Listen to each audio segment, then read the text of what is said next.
Alrighty. We are live. Uh-oh. Bad news.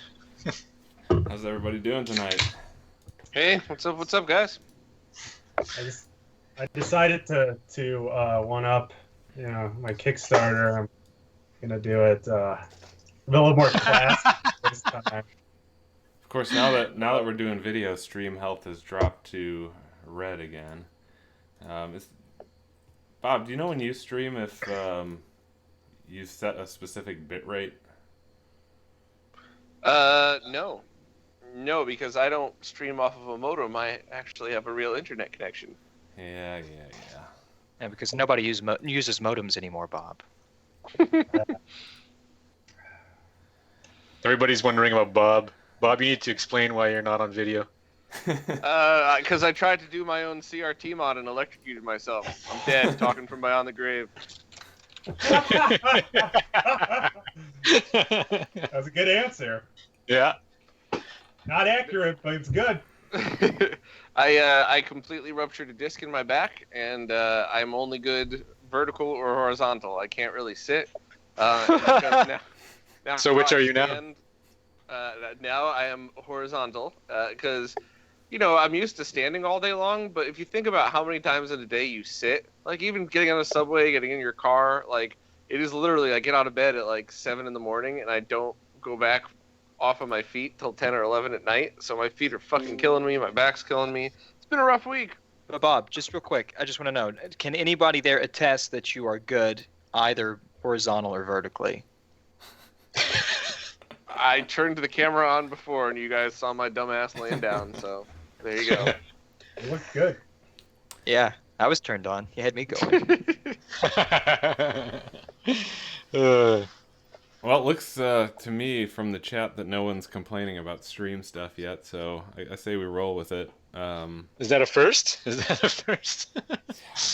don't know what's going on, but Sounds erroneous. yeah, whatever. Yeah. So yeah, welcome everyone to another horrible waste of 2 hours. This is the Retro Roundtable. For anyone new, if anyone is still joining these things, we do individual topics, group topics, Q&A. So I guess we'll start it off. Who wants to talk about what they've been up to these days? If anyone's still joining us, there's still time to stop. Yeah, there's still time to get out. Turn around. I guess I'll go first. No one seems to be too eager to jump in. An update since the last video. Not much, other than a little more AES stuff that's still happening on the RGB front for that and the MVS equivalents. I have started the foundation for the new secret laboratory that's in the backside parameter of my facilities of the installation here. Other than that, I've been focusing, as some of you may know, on the YouTube stuff. I'm trying to put out more and more content. Time has been a really, really a big stretch for me lately, but I'm trying to turn out stuff that I think that people have asked me to do. Mainly things that people have asked in the comments and so on. So I hope people are enjoying that. But other than that, I'm just being, a good sexy boy. Yes, and I have watched some of this stuff. Voultar forced me to, and it is quite excellent. Is that? Oh no, that's the wrong page. Nailed it. I remember back in college, me and Steve took a summer class together, and we staged questions for our presentation, and did exactly that same gag, reading from the paper. We even did the thing where you pretended to fall asleep and you sat in the front row, and I'm like, are there any questions? I had to kick your chair to wake you up. Yeah, that's right. And you're like reading all the words wrong. That's hilarious. Cool. I have no friends. Well, there's no people up there, so don't feel too bad about it. No, we say moose. No. Nieces. All right. I'll go. Other than struggling with a Sega CD repair, one thing I was gonna talk about this week is I don't know if it was like a few months ago where Steve was able to acquire his own Genesis that has the Zenith mod. So I got mine back, and for people who don't know, the Zenith mod is something that had to be done with Sega Genesises for people that had certain Zenith TVs way back. It would kind of zero out some of this VSync period. And I guess that I don't really know why it corrects for what Zenith TVs were doing, but what was happening was my TV would basically be bouncing when I plugged the Genesis into it. Anyway, long story short, I have that Genesis now, and I wanted to test it out with the OSSC on my TV, and I discovered some interesting results with that. Essentially, if you take a regular stock Genesis, run it through the OSSC to my TV, works, which is a Samsung 1080p, works on every resolution, and also works just going direct component 240. But the Genesis with the Zenith mod, something goofs up at the OSSC. The reason we know it's OSSC related is it works directly into the TV at component 240p, but doesn't work on any resolution the OSSC spits it out at except for 2x mode. Well, that's not it. It's you also ran it through a different device that passed HDMI through. True. Oh yeah. And that's more of a right. Yeah, I forgot to mention that. Yeah, we have another 240p pass through HDMI device, and that works fine. And I just wanted to ask Nick and Steve too. I did some research on this after we talked about it, and for the PlayStations, the first release of the PlayStation, it seems that there was an official Sony fix. There was a Zenith mod for PS1s. My question is, we know why they're putting the mods in there, but do we know what Zenith did with their NTSC timing circuit? Is there a problem with the vertical sync serration, or what is in the pulse that it's? Do we have any idea of what it's doing? Like what the Zenith TV is doing? Yeah, what it's doing that's not aligned with the blanking standard for the NTSC timing. I don't know. Mm-hmm. And one quick clarification, Nick didn't really make this super clear. This was a factory mod. Like his dad sent the Genesis back to Sega. They put this in and they sent it back to him. Yeah. This wasn't like somebody just went and did it. Yeah, this is something that Sega was doing back in the day, because Zenith TVs were actually fairly popular at that time. Like RCA. Yeah. Very popular. Very popular. If anyone's ever seen the picture of that I've posted of me playing Genesis as a kid with the big wooden box TV and the horrifying wood panel walls, it's that TV. I didn't say it's horrifying. They were pretty ugly walls, man. Even for the time. Jimmy Hoffa. Yeah. All right, Steve. Why don't you go? Bob, you send me something in the chat that I need to put up? I look like our HD Retrovision hand model in that picture, so I just thought it'd be funny to put a better picture up. No, you're advertising our cable. That's the whole point. Gotcha. All right, I pass the baton to Steve. Okay, so something I guess I've been working on is kind of a follow-up after the Dreamcast stuff I talked about last time, where there was an EMI filter that I discovered that was rolling off frequencies. And it kind of threw a wrench into how I was going to design the input circuitry on our Dreamcast stuff. And so the way around that is to change the impedance looking into our cable circuit. It was going to be higher, and now I have to make it super low. And what that does is now I'm driving more current from the Dreamcast console into the cable part. And on our SNES and Genesis stuff, that was around like 13, 14 centimeters. And I kind of, because we had its high impedance on those products, I didn't really have to worry about inductive coupling, magnetic coupling. And now that I'm driving way more current, that now I'm like, okay, now I have to make sure I'm not introducing more noise due to crosstalk. And so I started looking up stuff online on a magnetic coupling, and I found a lot of stuff was related to you have a infinite ground plane, and you got signals above it, and how these two signals above a ground plane crosstalk with each other. And at first I was going to kind of roll with that as a worst case, but then I stumbled across a book that actually had closed form solutions for something closer than what we had. And it was this book by Paul. It was Introduction to Electromagnetic Compatibility.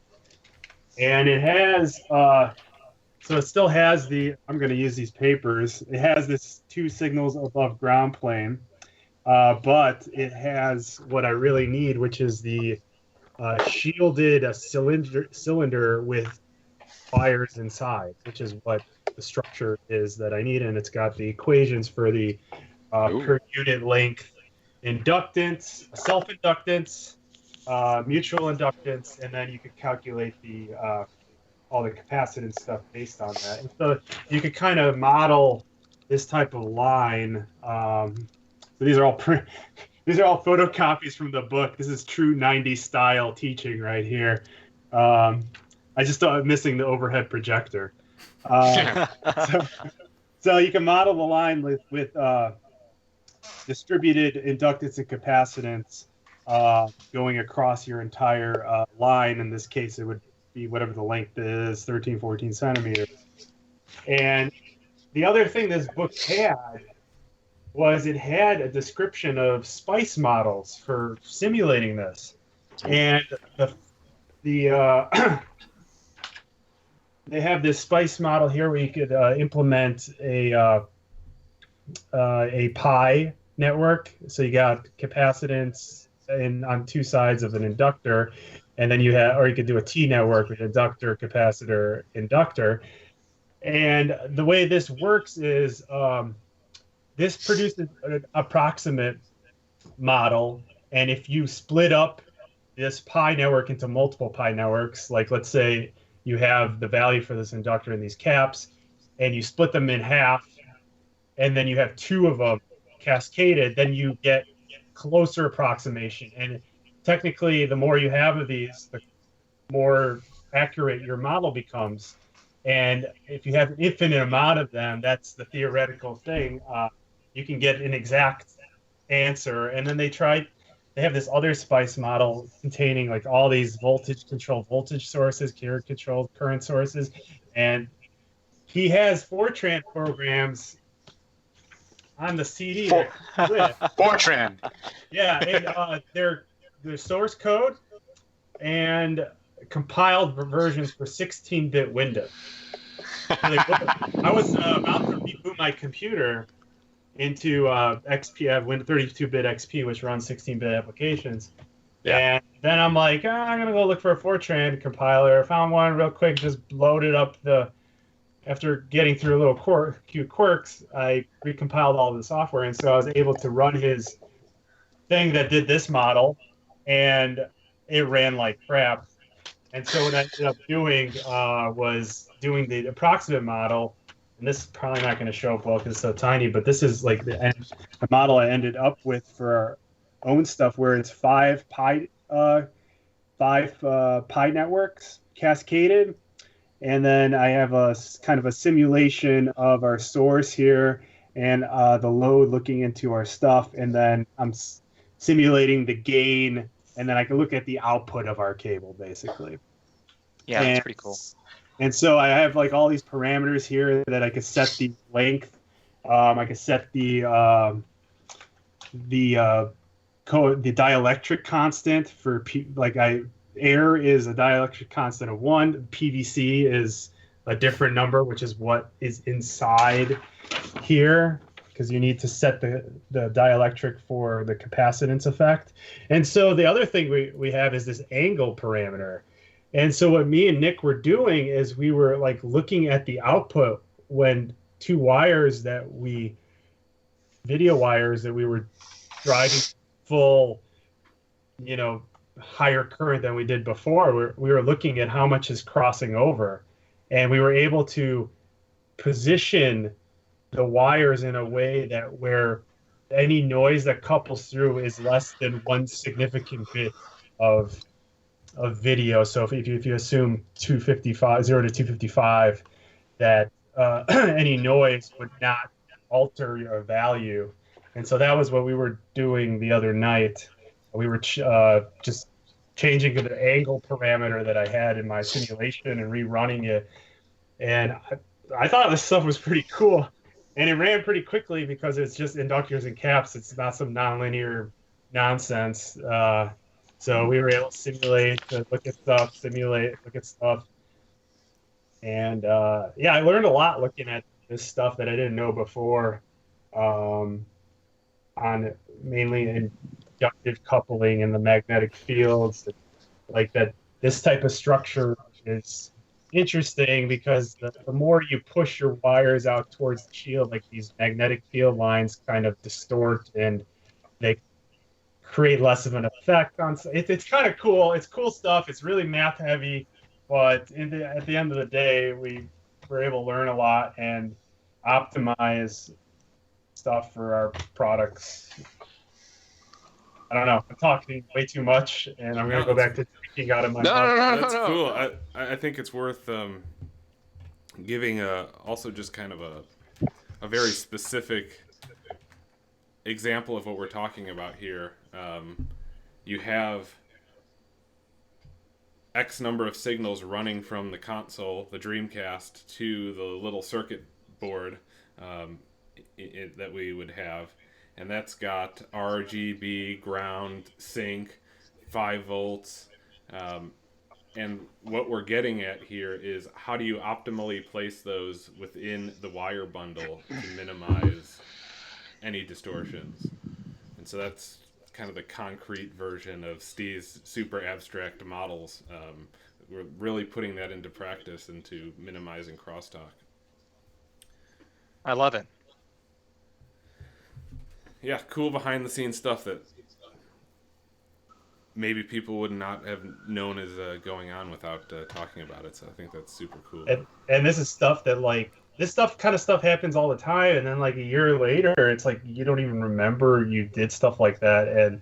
But there's all this work and detailed analysis that you do that it's not obvious when you get to the end product, right? Yeah, I mean it's the same thing with like we've talked about this on the stream before with the Monte Carlo simulations we did to design the test fixture. It's like a really cool mathematical thing, but it's just a very small part of one whole thing, and it kind of gets lost and nobody knows about it. So, super interesting. Cool. Yeah, just another thing I found out about Spice that's super useful. I keep finding out new things over the past few months, even that I've been really useful things. I don't know. Hey, like we said, I think it was last time, right? He who controls the spice, you know how it goes. Controls the world. The galaxy. All right, who's up next? I can go. All right, you want me to pull up the image now? No, not right now, because you talked about your Sega CD, and I wanted to briefly mention Sega CD repair. So Nick bought a Model 1 that was allegedly working, and it's allegedly not working. They're all Model Yeah, 1 so- parts. I wanted to Definitely not talk- working. I wanted to talk about a bit one of the failures that happens in a Sega CD Model 1. And there's the basic ones that you'll find online, the busted fuse, changing the belt. But the 2 Model 1s that I've gotten online on eBay, and I mean, it's my fault. I bought them as broken. But it was this little piece of plastic that was broken on it. It's this is the Archimedes screw that drives that pulls the drive tray up as the drive tray is also pulled out of the console, and it's also responsible for for placing the drive tray down in the seated normal position for it to read the disc.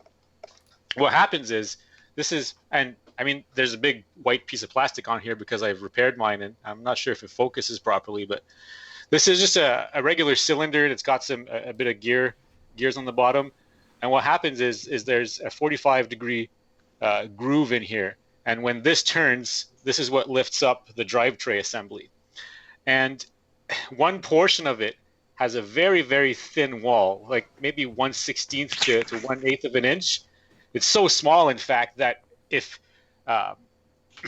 after multiple cycles of bringing the drive tray up and down, the wall shatters, and the rod, which is responsible to lift the drive tray, goes right through the wall, and then the drive tray is stuck in a seated position in your console, and this is something that breaks quite often in your Sega CDs, right? And fortunately, there's an easy fix around this, and this is the white plastic that I've got around mine. What I've done is I just got some quick plastic, like epoxy, not a liquid kind. This is like the consistency of Play-Doh, roughly. And you kind of you mix it together to activate it. How many parts does that epoxy have? It's 2 parts. Okay. Yeah, it's separated by like a piece of foil on the inside, I think. So you cut a piece and then you mix it up real good, and you have about like 15 minutes to set it. So what I've done is I was able to rebuild that wall with this 2-part epoxy, and just using like an MG Chemicals, not Q-tip, but MG Chemicals cotton swab, I was able to recreate the groove. Not the groove, the angle for the rod to rest in this Archimedes screw to be able to bring the drive tray back up and down again.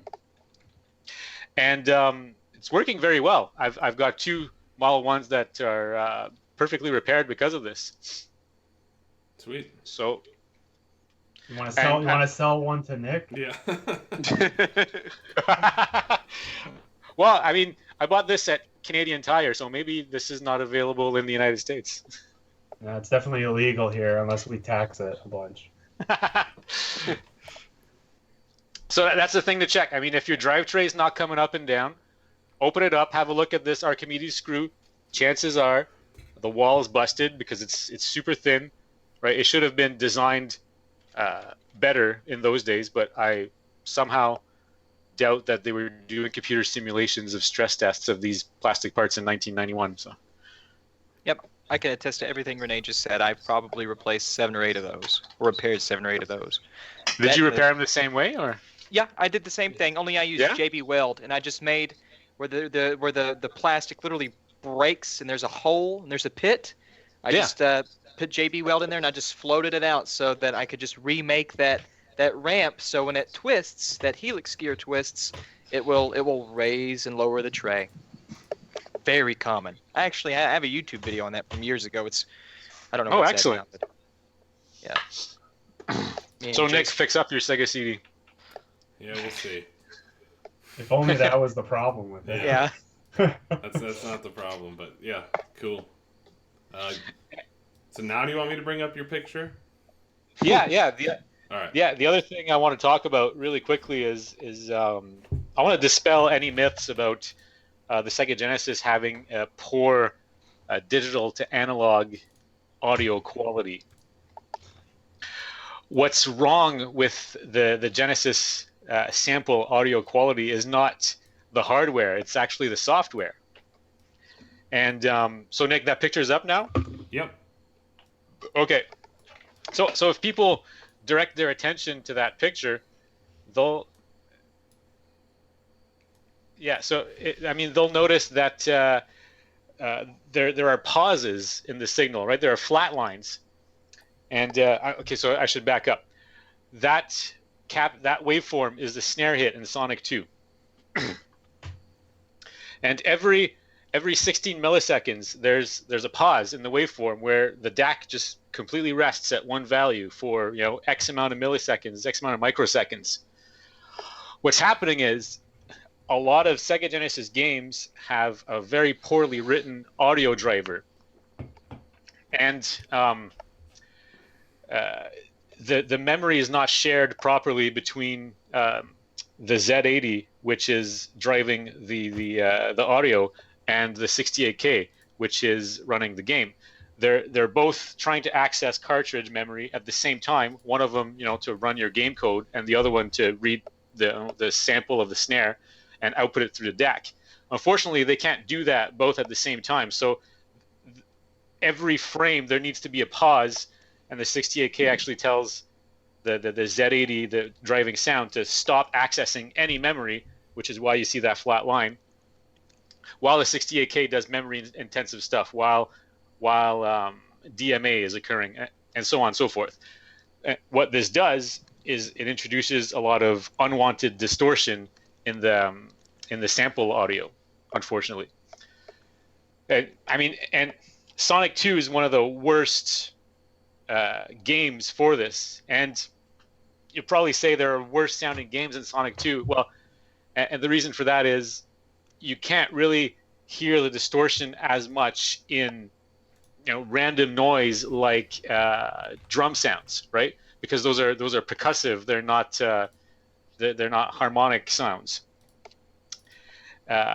When you start having voice samples, that's where you start hearing the major distortion in the Sega Genesis audio quality. Now, there are some games that actually did the audio drivers right. Actually, a lot of Data East games did audio really, really well. Not that they have good or better music, but it's just that they have a properly written driver which shares memory properly and doesn't have to interrupt its output samples to the DAC.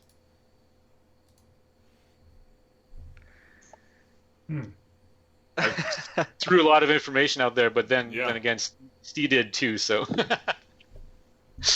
mine was worthless information. I was just laughing at the. Yeah, that was great information. So the 68K it's put into a wait state so that housekeeping for the sound and other things can happen because they can't access the same time. And so what happens is you get these slight, maybe a few microseconds of delay or just a halt state, and then you can hear that audibly. You can hear that in the DAC, in the audio output of the DAC only, right? The FM is continuously generating, right? So any FM or PSG instruments are not affected by this. It's just there's no memory buffer in the YM2612, right? You have to constantly write out samples to it in order for it to play DAC samples. Right. There's no interrupt timing on there or anything. The Z80 only has access to the vertical, to the frame interrupt, right? So it only has interrupts every 60 hertz. Anything else related to sample timing, it has to do in software. Right. So that's cool. And that brings up another point too, is that not only is there distortion because there's a large pause in DAC sample outputs, but there's also jitter in the placement of those samples, right? They're not constant, so that introduces even more distortion in the waveform. Okay, so Z80's got to pull the data off the ROM and directly feed it in, and if it's not like perfectly timed, then like you said, stuff will be out of line, all your phases are messed up, and therefore your sound is messed up. Yeah, so there's jitter in all the samples, plus there's pauses to allow DMA to occur. Okay. In poorly written drivers, which is most of them. That's interesting. That's very cool. I never knew that until you talked about that.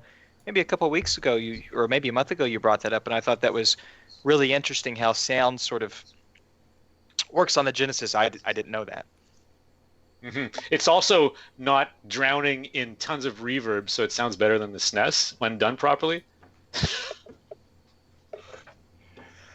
Does that newer SGDK driver implement this type of stuff, or That do you know? Because I had a look. They used to have a Z80 blob, like binary blob, and then Steph released some other type of driver that I never messed with. So how that works, and last time I looked at that Z80 software was about a year ago, and that software is not DMA safe. So if you're using SGDK without DMA, you're only going to encounter jitter per sample. You're not going to have those pauses in the every frame to allow DMA to record, because it's not DMA safe. I think I asked this the other day, René, and forgive me if I did you answer that, but the Z80 for the Genesis and Master System too, but more, I guess, the Genesis. The Z80 has two different types of addressing modes. It has a memory addressing, 16 bits wide, and it has an I/O addressing mode. Does the Genesis take advantage of the Z80's I/O addressing mode to address peripherals or I/O devices? Like sound, or is it done in memory? Is it treated as memory? They're mapped in both memory spaces for Genesis. Oh, okay. Yeah, when you're in SMS mode, there's different devices, like all the accesses to the VDP occur in I/O space, and accesses to the cartridge and RAM occur in memory space. But there's there's different timing involved between doing one or the other, so it's advantageous to use memory accesses instead of I/O accesses. But I got you. That's cool. Yeah, you're a genius when it comes to that stuff, Lord René. I'm ready for you. Thank you. That's it. I mean, I've already spoken long enough for my topic. So. Cool. All right, Bob, what's up? What have you been doing these days besides laying in bed? Yeah, besides being injured. Well, you guys actually caught me on a week between a lot of projects, because I have a bit of ADHD, so I don't start one and finish it. I start like 10 and do a little bit on each until one is finished. So I did finish the first set of comparisons about RGB modding a TV versus an RGB monitor. And, what it really comes down to is, I guess, just the quality of the tube and how many lines, the look that you want.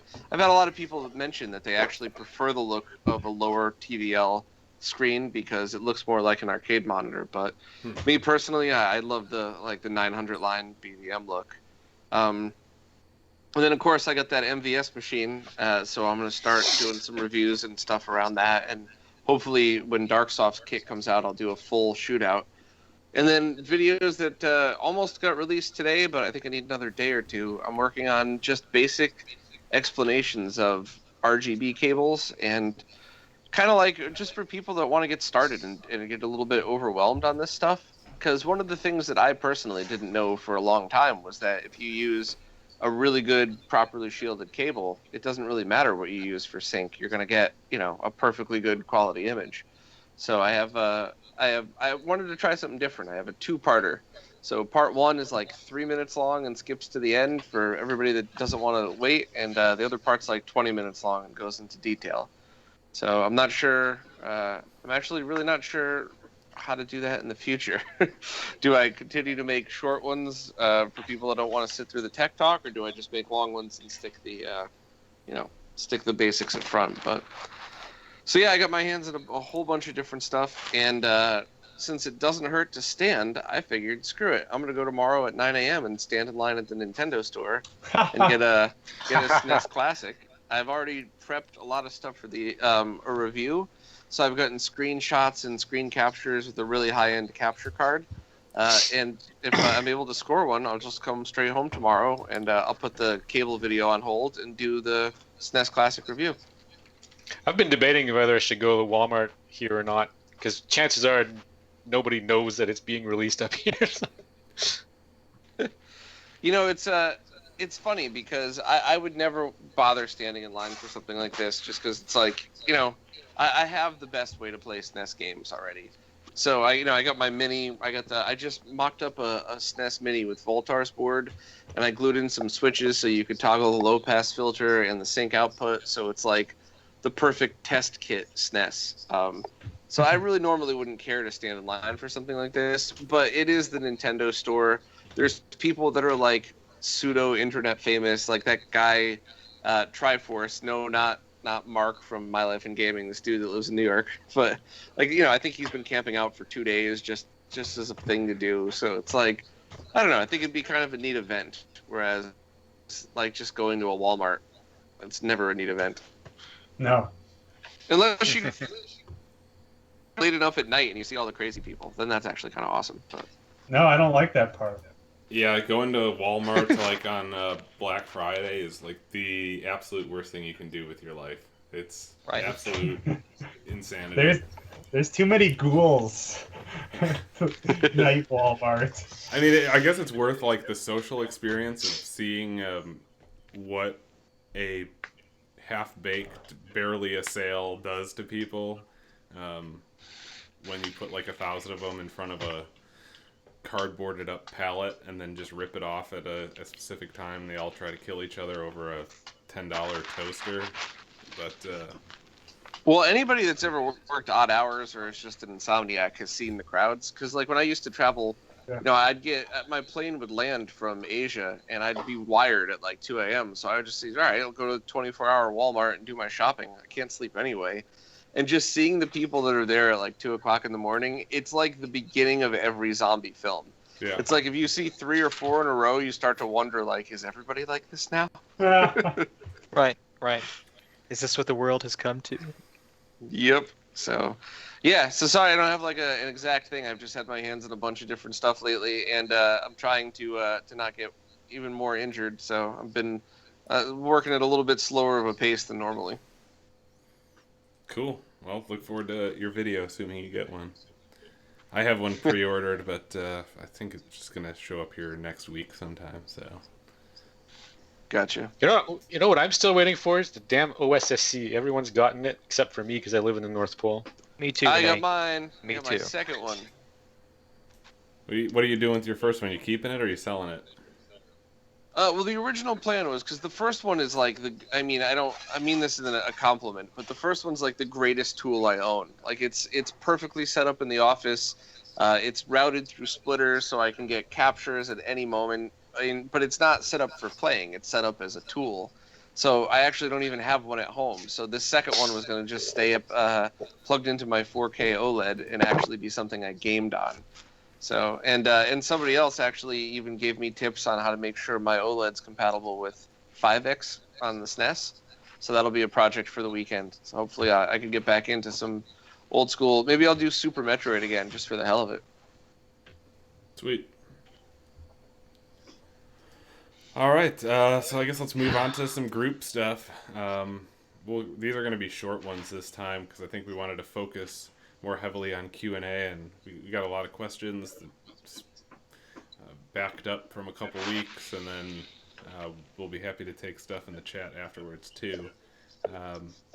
But let's start with, this was a topic that was suggested by somebody, I mean it was maybe last month sometime, who wanted us to discuss Sega Genesis audio, basically the differences between Model 1, Model 2 Genesis, and kind of what's going on there. I don't know if that's probably more of a René topic since it kind of dovetails with what he was talking about earlier. Get a Model 1. That's all I can say. What is the driving force and the difference that makes the Model 2 Genesis more, I mean, I would describe it as more kind of muffled sounding. Well, some of the major differences between, well, not necessarily all Model 1s and Model 2s, because Sure. the later revisions of the Model 1s are almost identical to Model 2s, right? As Zach has pointed out in previous streams. But some of the major differences are that the Model 1s have a discrete FM synthesizer chip from Yamaha, whereas the Model 2s have that built in to a Sega custom chip, which includes the VDP, and some even include the Z80 processor in there. Mm-hmm. And reportedly, there are some fixes as to how the summing of all the channels is done in the YM2612 in the one that's built into the VDP, because apparently one of the things that Yamaha did to make the 2612 cheaper is they took what was supposed to be a 16-bit 6-channel device, and instead they summed 9 bits per channel into a 16-bit output. And don't quote me totally on that, but they were able to chop off some bits doing that, and apparently that introduced some weird summing noise in the discrete Model 1 chip that there isn't in the built-in VDP. So not only is the output and the op-amp circuitry around it different, but the underlying silicon is apparently different too. It's not an exact copy from the Model 1 to the Model 2. Got it. Okay. Yeah, I think that's enough of an overview of what's going on there, unless anyone else wants to add anything to that. No? And I guess I should say there's one more. There's another big difference is that the circuitry driving the audio on the inside is quite different too. That's the biggest difference. Yeah, because my FM power base drives audio into the cartridge port, right? On most Model 1s, the input impedance is 75 ohms, and on Model 2s, it's closer to about 10K. Yeah, that's a huge difference. So when you're dealing with having a 32X plugged in or my FM power base, there's drastic volume differences depending on which revision that you're using. I'm not sure if 32X firmware actually adjusts the audio output accordingly. I know my device doesn't because there's not really any means to do that. That explains the audio level difference between the two. There's a guy, a friend of mine, everybody probably knows him. He's Ace from Sega 16. I really wish he would put up a website because he has religiously studied all the different driving circuits between every Sega Genesis mainboard revision, and he knows exactly where and what the differences are. And he's the guy that made the Sega Mega amp that you can put into these terribly sounding consoles, and it sounds really, really, really good. So I wish we had a better resource for that information rather than what's in our heads. I wish Ace would maybe put that together so people could maybe better identify or understand why their Sega sounds so terrible and exactly where and why it sounds Only so there terrible. was a wiki where you could put that type of information. Yeah, if we just had a repository that actually worked. I don't know what to do about that. I need to call George Soros. And to clarify, what the Mega Amp does is it remixes all of the audio sources with the appropriate levels, and he's trying to match one of the Model 1 revisions. I'm not sure which VA number that he's trying to match, but depending on which Model 2 you have, there can actually be some clipping distortion on some of the audio channels because the audio is mixed so poorly. Right. Yep, absolutely. I'm curious about that 75 ohm. Like, what was the cartridge audios like when Sega's like, oh, we'll have audio from the cartridge? What was their intent and what mainly used the audio lines on the cartridge? Was it the third? Was it? I don't think they could have looked as far ahead to the 32X from 1987, 88 when they designed this thing. So there's no clear indication as to what their intent was. But Okay. they definitely changed it on the Model 2. So it sounds like if there's like a 75 ohm that's assuming some sort of current source DAC that would be on there. That's my guess. I don't know. Yeah, but they changed that along with a lot of other audio stuff on the Model 2. So. Well, and the Model 2 is kind of designed around this interfacing the Sega CD as well, right? So that might explain a few things. Right. Sure. Alrighty, cool. I think we beat that horse to death. Let's go on to our hobbies outside of video games. Masturbation. Yeah. Oh, sorry. That's implied. Hobbies that will not get us banned on YouTube. Who wants to kick it off? I just spoke for like 10 minutes, so I'll let someone else go. I'll start. As far as my hobbies outside of doing this video game stuff, probably the two biggest things are running and for a while I had been making a lot of electronic music. It's kind of died down in the last 5 years. I'd like to start getting back into that, but it's hard to find the time. That's something where you really need a huge continuous block of time. So as my life has gotten busier with HD retrovision and a real job and all that stuff, it's almost impossible to dedicate that much time to actually write music. But I still mess around on guitar terribly. Not good at it like René and Zach are. But Hey, Pop fuck sucks. you. What about me? Pop sucks. Oh yeah, I forgot Bob plays guitar too. Well, so I didn't think of you, Bob, because you never sit here on our video streams and play guitar and duel each other. Zach and René are always grabbing their... One of them grabs the guitar and the other one's like, oh, well, I gotta play too. It kind of reminds me of... if you ever like showed your friend, like, hey man, you gotta check out this YouTube video. And then you bring them to the computer, and the first thing that they want to do as soon as they're watching your YouTube video is show you their own YouTube video that they think is funny. It's like René starts playing his guitar, and Zach's like, no, I want to play. I want to show you how good I am. That's just how musicians are, Nick. Yeah.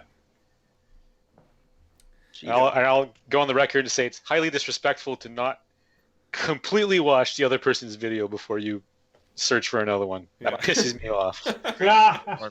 Very poor Depends how form. long the video is, though. I know some people that expect me to sit there and watch a 10-minute video. No, thank you. Well, Bob, maybe you should stop making 10-minute videos. I have. That's why I put out that first one that was 3 minutes. Oh, God. All right, Bob, what do you do outside of gaming? Oh, geez. In the past 6 months has been nothing but retro RGB. But before that, I was in a band.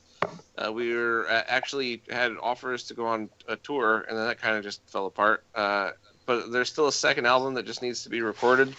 It's already written.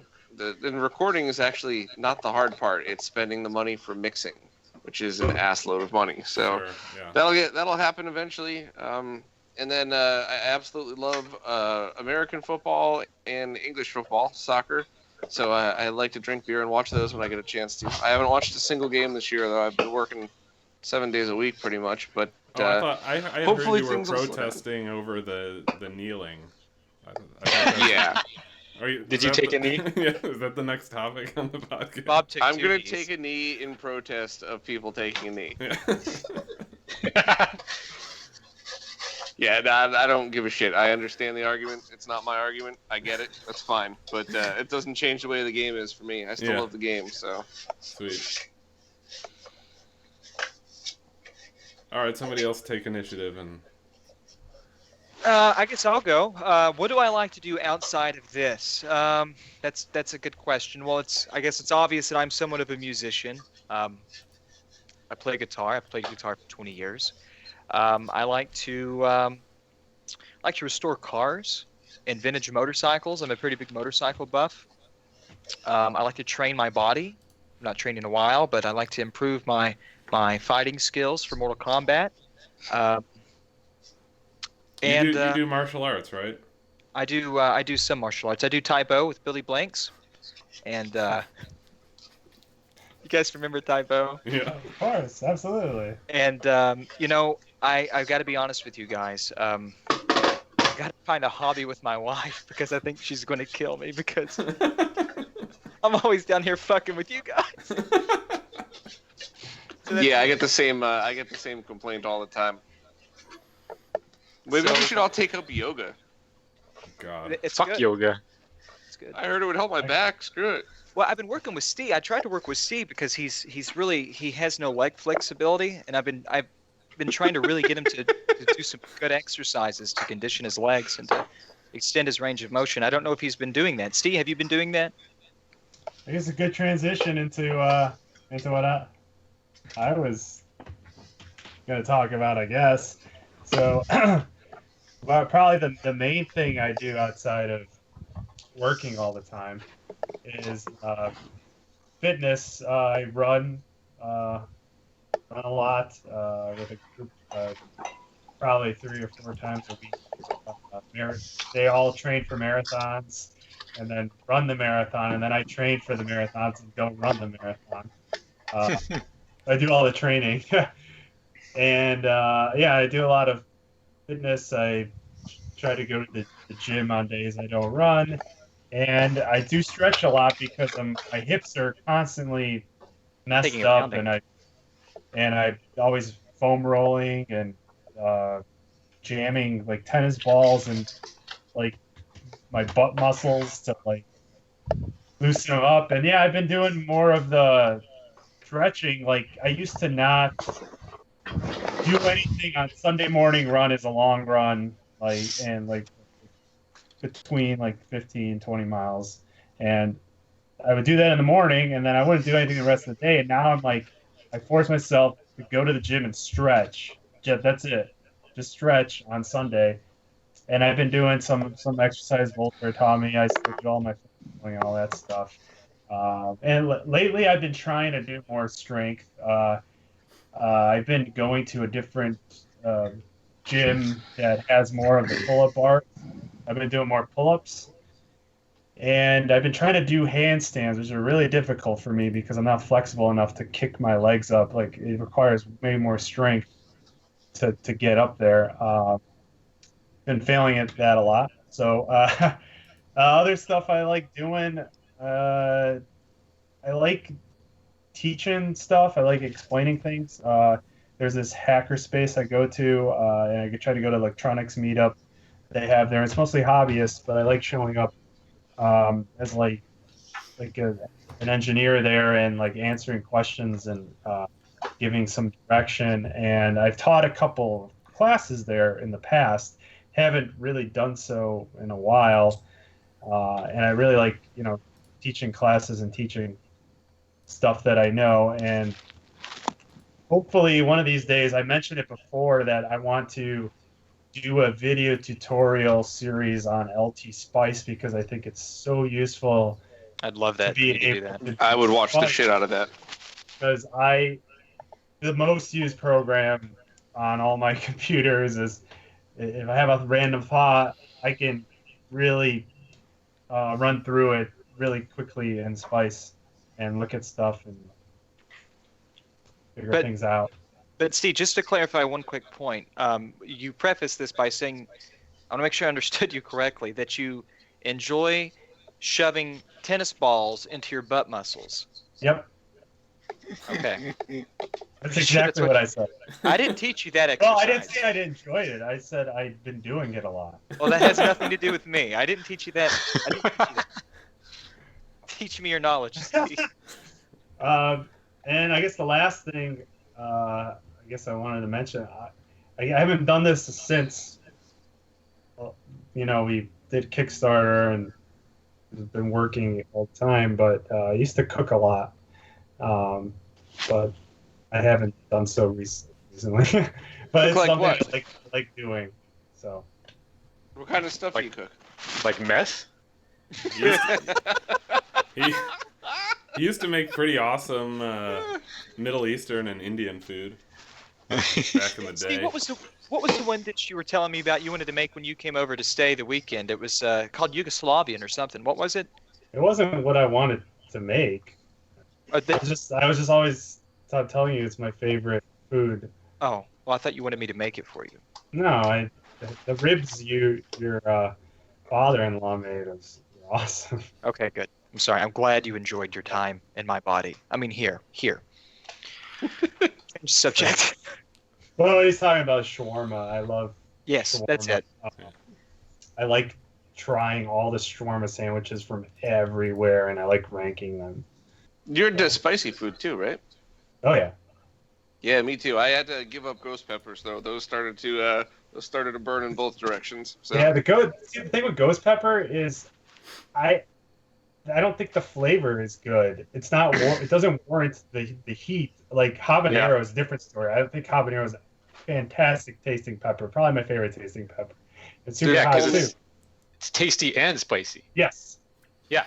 There's only one place I've ever known that actually did ghost peppers right. It's an Indian place in Stamford, Connecticut, and the way they cook it, yes, you're on fire, but it enhances every other flavor of the meal. So they're the only place I've ever known. Okay, so it requires some type of mastery to. Yeah, right. I have a quick anecdote on that. There's a place in Ontario called Wacky Wings, and they have like a super spicy kind of ghost peppery wing that you can order. And they'll give you a bunch of stuff for free if you eat 10 of them, right? But you have to sign a disclaimer before you eat them, in case like you have a heart attack and you.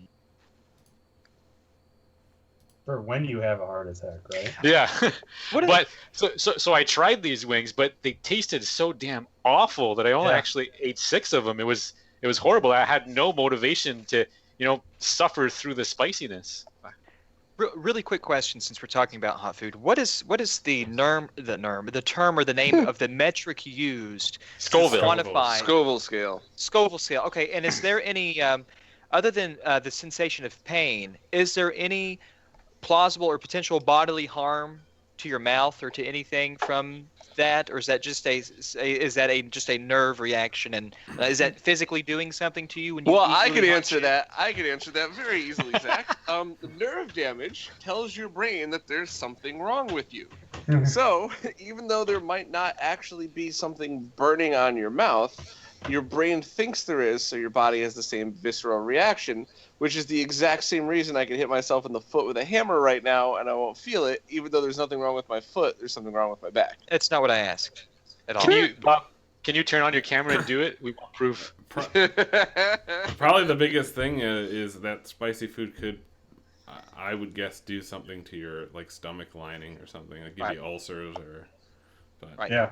That's what I was getting to. Yeah, I think it irritates something. Yeah, inside. I was trying to spare you guys the details, but yes, actually, because your nerve endings are getting freaked out by that, ulcers is one thing, but hemorrhoids is actually the number one thing that people get from eating ghost peppers and stuff. Do you speak from experience, Bob? No, luckily my pipes are clean, but yeah. Who cleaned your pipes? There's been a couple of mornings where I wanted to put a chapstick at the end of a selfie stick and just. Yeah, but who cleaned your pipes? Awesome. Gotta answer the question here. Have you not seen Dumb and Dumber? That guy dies from eating spices, doesn't he? Does he? I don't think I've seen that movie. I just thought he shit his guts out and the toilet didn't work. Oh, you're talking about one of the henchmen. Yeah, he had an ulcer. Yeah. Yeah, I think he had a peptic ulcer or something that killed him. Science right there. My ulcer. All right, Renee, what do you do outside of this waste of time that we... Moose hunter. Well, I don't hunt. I fish a lot, but I don't hunt. Fish? Oh, jeez. So boring. So, like people mentioned, I play the guitar. I'm an avid musician. I love to play the guitar. This is a John Petrucci model because he's the god of the universe. I don't incur the same reaction when I play this guitar, but when he does, the strings become roughly the temperature of the sun, and about 3 billion people die per second. It's a known fact. There's YouTube videos that attest to this. Just trust me. So I do the guitar. I like to compose music a lot too. If you didn't know, actually, I'm the one who composed the intro music to the Retro Roundtable, and I did that using a piece of software called Deflamask. which is a tracker for Sega Genesis and for PC Engine, Game Boy, C64 too, I think. But anyways, I think the main feature on that one is the Genesis, so it's really great, and I love composing music on there, and I should compose more of it if I had more time. Like Nick said, it's hard to find big blocks of time to write music. You can't just jump in for like 15 minutes at a time, because I feel it takes like a good hour and a half to get into the groove, to start getting that musical diarrhea flowing. Yeah, so much of composing music is just throwaway time too. Like you could sit there for 8 hours, and 6 of the hours you spent are just like garbage that you end up scrapping. Yeah. My technique, and I mean, I've written a lot of music using a piece of software that we were talking about privately before called Guitar Pro, and my strategy was just is diarrhea. Just whatever you have, write it, and maybe 1 in 10, 1 in 20 attempts actually becomes something, right? So it's just try. Oh, okay, I got something, and it's just a matter of trying to get as much diarrhea out as you can, and eventually there's going to be like a nice, a solid nug, a solid piece of corn that comes out, right? Am I the only guy here that sits down with a guitar and just comes out with some riffs, and then when I find something that sounds okay, I make note to put it down on paper, and then I come back to it later? Are you guys just sitting there just plugging numbers into these trackers without I always doing any of this? I always compose with the guitar in hand. But whether I think the riff is good or not, I write it down and I save it, because it might be used later. Yeah, having a smartphone changed everything for me, because I can't tell you how many times I'd come up with a riff and then it would be gone forever. So with the smartphone, you hum it into the phone, or grab your guitar and play it into the voice recorder app, and then just go back and relearn it later. And the other thing that I always, people, ADHD guys like me, the number one piece of advice is, if you're collaborating with somebody, the first time you listen to something that you're going to be working on, be with your guitar or instrument in hand in front of a recorder. And they used to drive my old bandmates nuts, because they'd be like, "Hey, did you listen to that song yet? It's been 2 days." I'm like, no, because I want to make sure. Because there were so many times where the first time I heard it, I heard my interpretation, and then we throw our riffs at each other and it comes out perfect. But once I hear it more than 3 or 4 times, that's just the way it is. I no longer hear my interpretation. I hear the way that it's been. So the fact that I can record anything at any point in time now, just by whipping out my iPhone and hitting the voice recorder button, I mean, that's changed everything. So yeah, that's whipping it right out. Yeah. And the other thing I've done too is I've combined my love of electronics and my love of music into a love of designing electronics for music. So I do a lot of side projects, like building my own pedals, and this one's my own MIDI foot controller that I designed from scratch, because I was not satisfied with any MIDI foot controller that was out on the market. Neither am I. Yeah, so you either have a shitty like Behringer FCB 1010, which barely has any features, or you have to go to an RGM Mastermind, which costs like $2,000 and is the Cadillac of all MIDI foot controllers and does way too much than what I want. See, this is why I fucking love that I'm friends with so many nerds, because I can't tell you how, like, my friend, the guy I used to work with, Axel, the guy that designed the metal case for the G-SCART Switch, his friends call him Axel Modified It, because everything that he buys, he doesn't like how it is, so he's a mechanical engineer, so he'll make his own parts for it and redo it. You don't like your MIDI controller, you make your own. I love that shit. Steve doesn't like the way that his component cables are working, he made his own. So. Yeah, I love that. I love you guys for that. That's fucking awesome. Just don't ever stop that stuff. And that's a good point, Bob, because actually everythth I have musically I've opened up and I've modified. I mean, the preamp for guitar I'm using right now is the Rocktron Voodoo valve, and I've toyed a lot. I've toyed enough with guitar amps and effects pedals to know if the guitar sounds like this, it needs more of this, less of this, like in the signal chain, like more bass before the gain, more bass after the gain, and so on. So I thought it sounded too flubby, so actually I opened it up I changed the EQ circuitry in there, and now it's exactly how I want it. So. That's Yeah, awesome, I was René. on a quest for the perfect digital amp for my entire life. And, I came close a couple of times when the Line 6 Vetas came out. Any younger guys here probably don't even know what that is. But when the EVH, the newest ones came out, I turned it on, I plugged my guitar in, and I went, oh. It was the sound I'd worked my whole life to get, and it's just the tube amp. It's perfect. Hey, I've had the solid state Behringer Vampire, just this small combo back here. It's awesome. It's awesome. I've used for what those. it I is. like those. Yeah, I love it. There are some hidden gems in guitar amps as well. Yeah, sure. That's a good segue, actually. But anything that's crate made is shit, in my opinion. Don't buy crate. Don't buy crate. Okay, go ahead. Sorry. I use a Vox tube amp. Ooh, that's nice. Let's segue to away from René's hidden gems of guitar amps, and onto what I'm calling the top 10 courses that you should take if you are going to waste your money on a college education. Although I suppose you could take these through a free online web course, and learn more. Yeah, probably learn more and at your own pace. Although, I mean, I personally find it nice to have deadlines to like get things in. It forces me to actually do it. But this will be maybe like an ongoing series where we can each go through top 10 lists of something. But I wanted to give people what I thought were the best 10 courses that you could take that would allow you to succeed in this field. If you're looking for classes to take. So number one. Well, don't you go from 10 to 1, and then René will be Paul and make stupid comments? Yeah, He's got a point. All right, number 10. I think. Get the keyboard in front of him. Even if you just want to do hardware, I think just basic computer science 101, where you learn a programming language, is super valuable.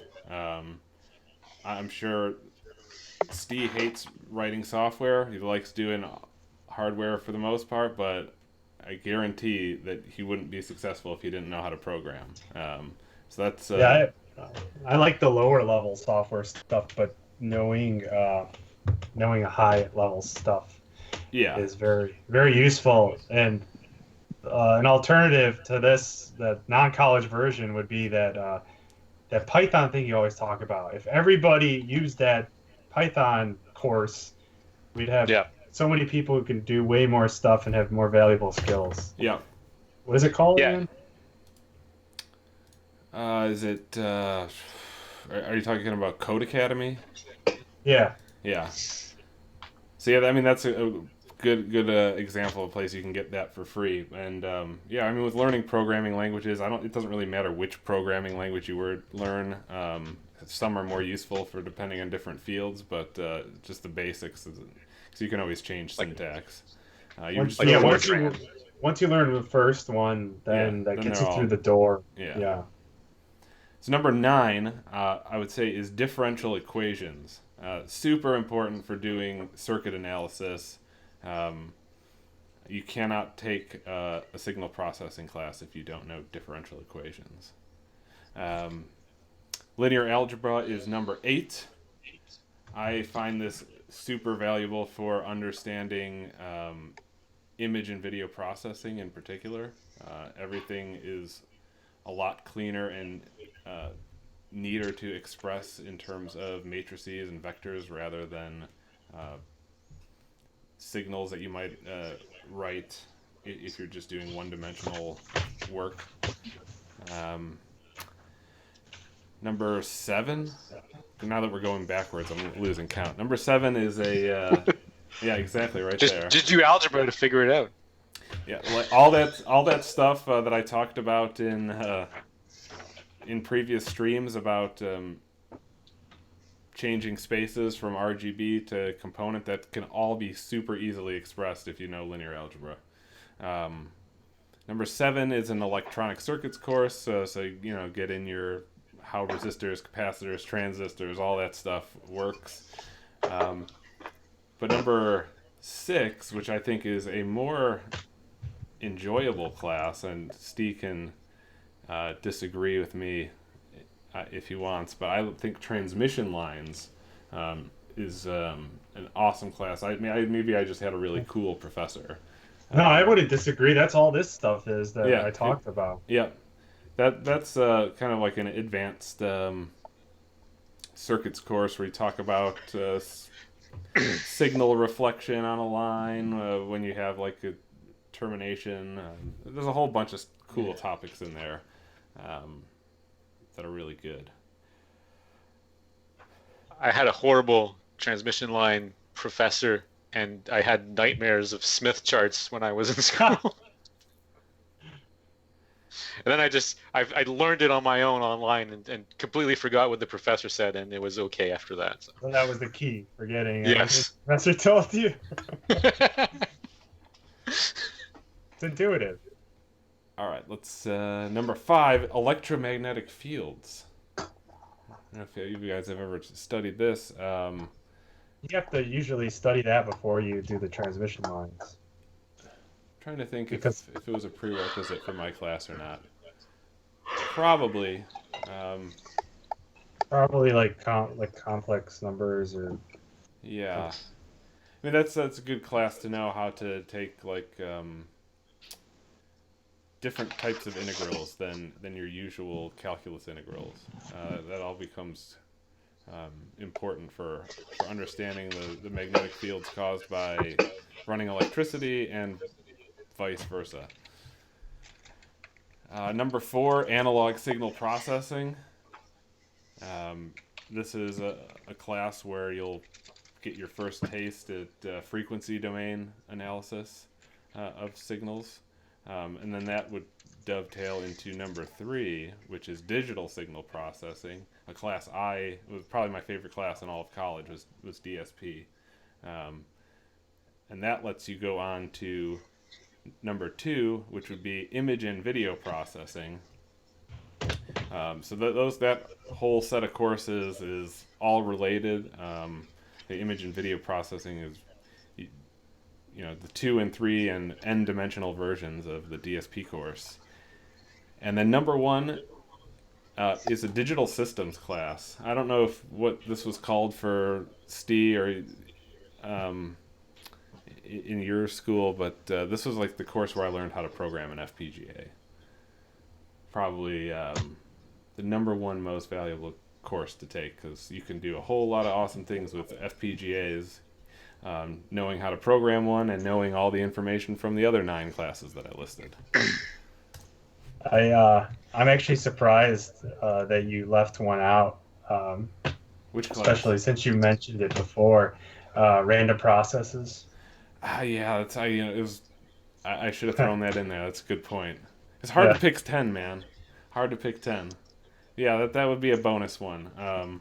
Although it's like probably the most important, honestly. Yeah, it's number 0. Yeah, number 0. Probability and random processes. That's probably a prerequisite to all that stuff, even. So if you're going to be talking about digital stuff, you need to count down all the way to 0. So yeah, that's a good point. The top 11 list, I guess. The top B. All right. Most of that stuff was just gibberish to me. I was an IT guy, and when I started to go to college, they were teaching stuff that was obsolete when I had started. So by the time I got my first job before I graduated, and the stuff that I was doing on a day-to-day basis wasn't even in the curriculum yet. So I just said, well, screw it. Why am I going to waste $50,000 on college? So I just kept working, and I ended up learning as I went, which is kind of how I learned anyway. But it's funny because every time you go to a job interview now, they're very uppity about what school you went to and what classes you took and everything. And it's just like, if I had done that, in 1999, 2000 and everything, I would have learned a whole bunch of stuff that absolutely was obsolete. Things like network topography layers, all the groundwork would have been really helpful because I wouldn't have had to learn it as I was working. But it's just, learning obsolete stuff annoyed the hell out of me. Sure. Besides, Yeah, all you fancy college kids, all you guys want to do is go into live chats and talk about the classes that you're taking. So, yeah. So, Well, this so is why I there- said there- if you're going to waste your money on a college education, that's the official title of this top 10 list. well, I guess there's a difference between a course that teaches practical information, a course that teaches like a more basic fundamentals that are always useful and are the foundation of anything you do. So maybe Nick's course of learning how to program FPGAs is where you learn what a state machine is and how it works. That's applied universally, even if Verilog doesn't exist in 20 years. Like that type of Yeah. logic is still valuable. Same thing with like an assembly course, like just knowing how you multiply numbers using bit shifts. Just that, and not the actual syntax of doing it in code. ASL, Steve. Yeah, and that's the stuff that I really Arithmetic wish I had shift dig- left. Yeah, I wish I had dug deeper into that because that is anything that is the basic groundwork to what people use now. You know, like you could learn DOS and Windows XP and know how to use Windows 10.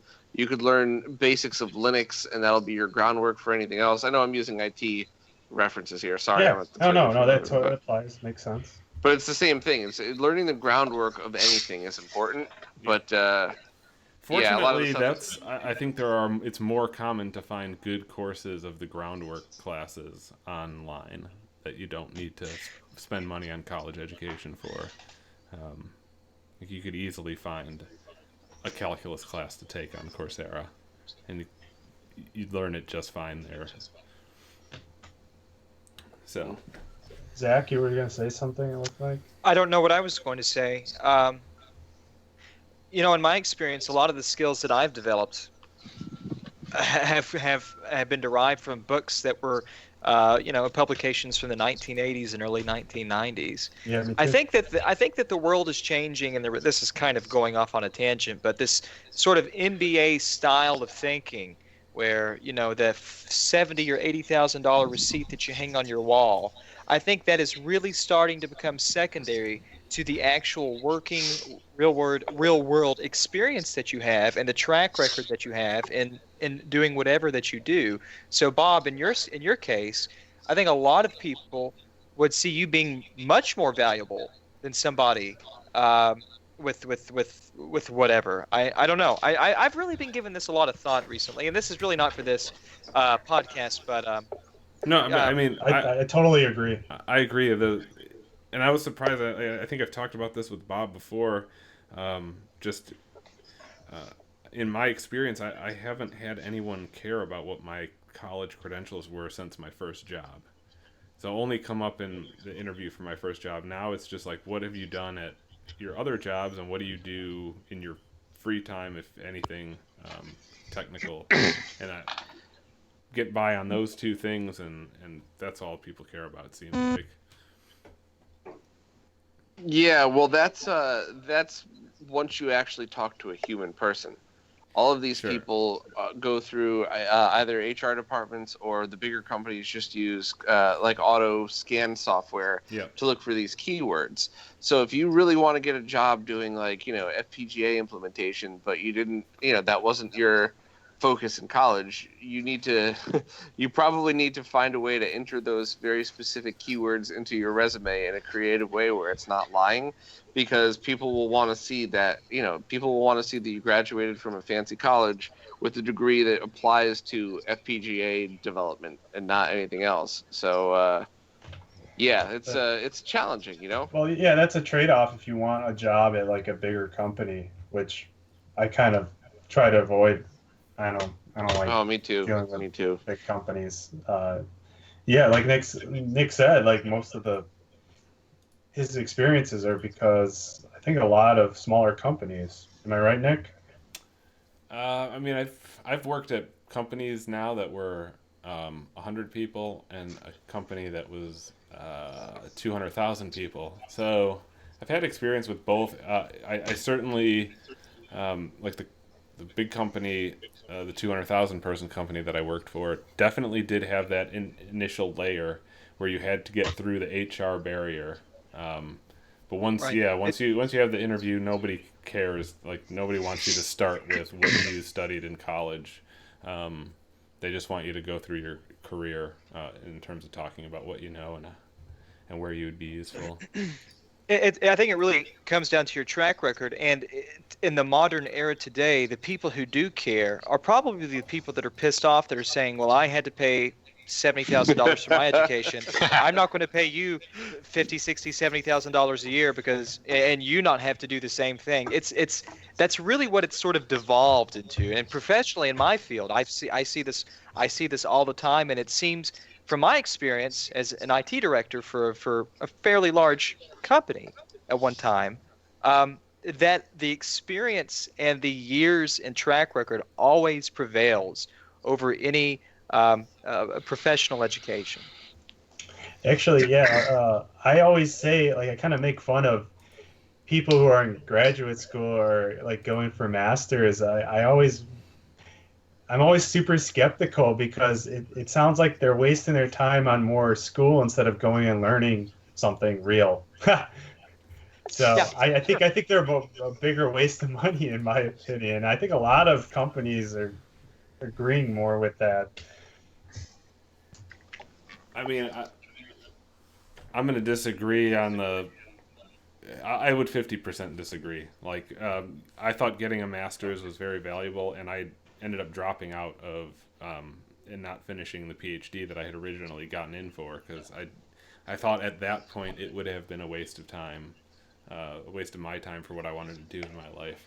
But my graduate curriculum was excellent. Yeah, it actually it depends on the field. It really kind of really fit your field, but I think as circuit designers, I don't want them going for more school where you don't learn circuit design. Sure. Unless you're doing something like RF or high frequency stuff. Like, there are really good courses I remember people taking in grad school that I don't know, maybe it's not valuable. Nowadays it's changed. Go ahead. Nothing. Oh, yeah, I was just saying that nowadays it's becoming less relevant because you could find this stuff elsewhere. Fair enough. All right, let's move on to the Q&A. I'm going to go from the bottom of our list up to the top for no reason. Does anyone have any recommendations for a converter playing NES games on a new AV Famicom top loader? One he has doesn't work with Castlevania 3 and even common games like Mega Man 2. So for Castlevania 3, the problem with that, for the most part, is on the newer clones that still use the old ASIC design, there is an inverter that's necessary in order to avert a address line. Oh, hell, I can't remember. But anyway, there's a part that's missing. So either you manually patch that in on the board. Can't remember what signal is that you have to invert. But at any rate, there is no converter that will fix that for you. As for Mega Man 2, I don't know why that wouldn't play. But Castlevania 3, and other MMC5 games, I understand why those won't play. Mm-hmm. I'm not mistaken, Zach. It's an address line on the character bus. I think it's 15. Maybe it's 15 that they have the inverter on there, but nothing's connected to it. So basically, there's an address line that's just floating, and you've got to go in there, and it's actually very, very simple to connect that, and just to fix that really quick. But you can fix it, but you can't buy a converter to make it work. If I'm looking at the NES and the Famicom cartridge pinout, it has PPU address 13 and PPU not address 13. So that's probably it. Yeah. It is. I know it is. It's address line 13. Yeah, it doesn't come out of the inverter, and but you can fix that. On all of those clones, for the most part, they use the same system on a chip that's been around for 13 or 14 or 15 or 20,000 million years. Just open it up, and you can fix it. You can So fix it. you would put like a 74 HCT It's on there. 1G, or there's already an extra In inverter. 90% of the cases, that inverter is there. There's just no. It's just the address line is not being terminated to it. Okay. So you just got to run it to the inverter and let it invert it out and spit it back out to the cartridge connector, Okay. and it works. That's cool. That's like 15 years ago. I'm pretty sure I'm exactly right on that, but Mega Man 2, I don't know. Castlevania 3, that's your problem. Right on. Okay, so since component is using a compressed transmission encoding, is that how it is able to be used for HD content and RGB is limited to 480i, 480p? First of all, the component is not necessarily compressed, but it can be compressed. Right, because it can be compressed, it can be used for high def, but it's not necessarily compressed just because it's in component. And I thought Right. when we were exploring some of that SDI stuff, you could actually do RGB over like a dual SDI in. Right, you need more data to push out RGB, and that's actually the reason for all this new 4K stuff, the HDMI 4K stuff. I think HDMI 1.4 supported 4K, but at 420 because the clock frequency, the max clock frequency you could run on HDMI on 1.4 could support that much data, 4K at 420. And then when they went to HDMI 2.0, they increased the clock frequency because they implemented all these new tricks. And you just have to push way more data through to do RGB. And then when you're approaching big displays, like 4K res displays, and your pixel density is so small, there becomes this diminishing returns. Like, why display all this redundant data in most cases, like Nick was describing last time, when you could run it at much less data, use longer cable runs, and have less problems because your clock frequency is slower. I hope that helped answer the question. Yeah, I mean, we basically had to change the question slightly to get it completely accurate. All right, let's go to the next one. Why do digital TVs or some upscalers have issues displaying 240p over component video? Also, why do some TV upscalers have issues with refresh rates on component, but not S-video or composite? So the first part is that 240p was technically never a standard in the analog domain. It was just the first mention of it in the standard is, I think, HDMI 1.3, or the CEA standards referenced by HDMI 1.3, which is CEA 861-D, where they first had timing tables for 240p, digital timing tables. Mm-hmm. And that was never documented anywhere from analog, because back in analog, when they're doing 240p, they're just doing tricks on the CRT gun, and there was no need to actually document some of that stuff. So that's part one of why there's issues, because it was never really a standard to begin with. And So Steve, Yeah. just to be clear, so for people who are not completely following, so the two. Sorry, we lost your stream for a couple seconds there. No, your video just froze up. Your audio's fine.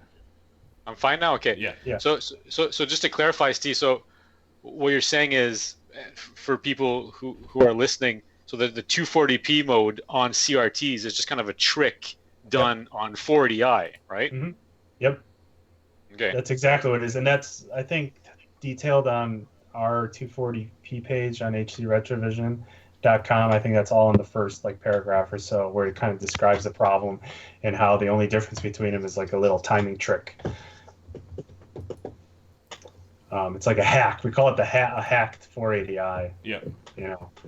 And then the second part of the question was that there's looser tolerances on composite and S-video versus component video, because when component video was first introduced as a interface, it was really meant for DVD players and stuff, and then everything else started using it. But the DVD player would generate like the component video from the disc. It would decode the MPEG or whatever 420, chroma upsample to 422 and spit it out the DAC on YPBPR.